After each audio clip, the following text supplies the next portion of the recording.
முன்னாள் அமைச்சர் பொன்முடி மீதான வழக்கானது தற்போது ஒத்திவைக்கப்பட்டுள்ளது. தண்டனையை ரத்து செய்யக்கோரி முன்னாள் அமைச்சர் பொன்முடி தாக்கல் செய்த மேல்முறையீட்டு வழக்கு மார்ச் 18ஆம் தேதிக்கு ஒத்திவைக்கப்பட்டுள்ளது. அண்மை செய்தியாக தற்போது நாம் பார்த்துக் கொண்டிருக்கிறோம். விரிவான விவரங்களை செய்தியாளர் கிருஷ்ணாவிடம் கேட்டு பெறலாம். கிருஷ்ணா, வணக்கம். இது குறித்தான விவரங்களை பதிவு பண்ணுங்க.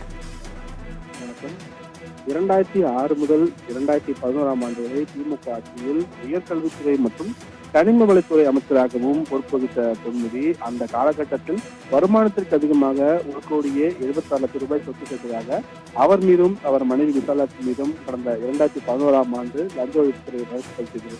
இந்த வழக்கை விழுப்புரம் சிறப்பு நீதிமன்றம் விசாரித்த நிலையில் குற்றச்சாட்டுக்கு போதிய ஆதாரங்கள் என கூறி பொன்முடி மற்றும் அவரது மனைவியை 2016ஆம் ஆண்டு விடுவித்து நீதிமன்றம் உத்தரவிட்டுள்ளது.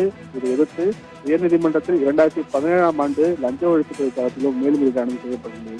கடந்த 5 ஆண்டுகளாக இந்த வழக்கு விசாரணை நிலையில் இருந்தது.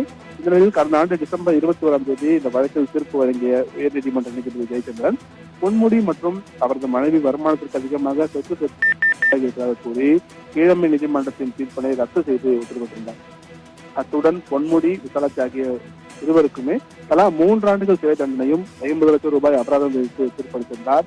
இந்த தீர்ப்பை எடுத்து மேல்மொழி செய்ய ஏதுவாக தண்டனையையும் 30 நாட்களுக்கு நிறுத்தி வைத்து நீதிபதி உத்தரவிட்டிருந்தார். 30 நாட்கள் அவகாசத்திற்காக விழுப்புரம் நீதிமன்றத்தில் சரணடைய வேண்டும் என்றும் நீதிபதி உத்தரவிட்டிருந்தார். இதையடுத்து 3 ஆண்டு சிறை தண்டனையை எதிர்த்தும் உச்சநீதிமன்றத்தில் பொன்முடி தரப்பில் மனு தாக்கல் செய்யப்பட்டது. இந்த நிலையில் பொன்முடி தாக்கல் செய்த மனு சொத்து குவிப்பு வழக்கில் 3 ஆண்டுகள் சிறை தண்டனை பெற்ற பொன்முடி நீதிமன்றத்தில் சரணடைவதிலிருந்து விலக்கு அளித்து உச்சநீதிமன்றம் உத்தரவிடப்பட்டிருந்தது. ஒரு மாதத்தில் நீதிமன்றத்தில் சரணடைய உயர்நீதிமன்றம் உத்தரவிட்டிருந்த நிலையில் அதற்கு இடைக்கால தடை வைத்தும் பொன்முடி அவரது மனைவி விசாலாட்சி ஆகியோருக்கு சரணடைய வேண்டியதில்லை என்றும் உச்சநீதிமன்றம் உத்தரவிட்டிருந்தது. பின்னர் இந்த வழக்கில் லஞ்ச ஒழிப்புத்துறை பதிலளிக்க உத்தரவிட்டு வழக்கின் விசாரணையும் தள்ளி வைக்கப்பட்டுள்ளது.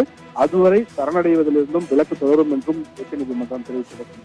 இந்நிலையில் இந்த வழக்கை மீண்டும் விசாரணைக்கு வந்தபோது தண்டனை ரத்து செய்ய வேண்டும் என்று பொன்முடி தரப்பு தொடர்ந்து கோரிக்கை வைக்கப்பட்டது.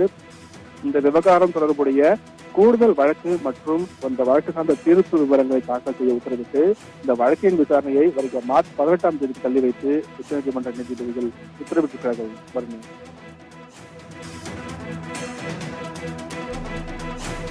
கிருஷ்ணா, விவரங்களுக்கு நன்றி.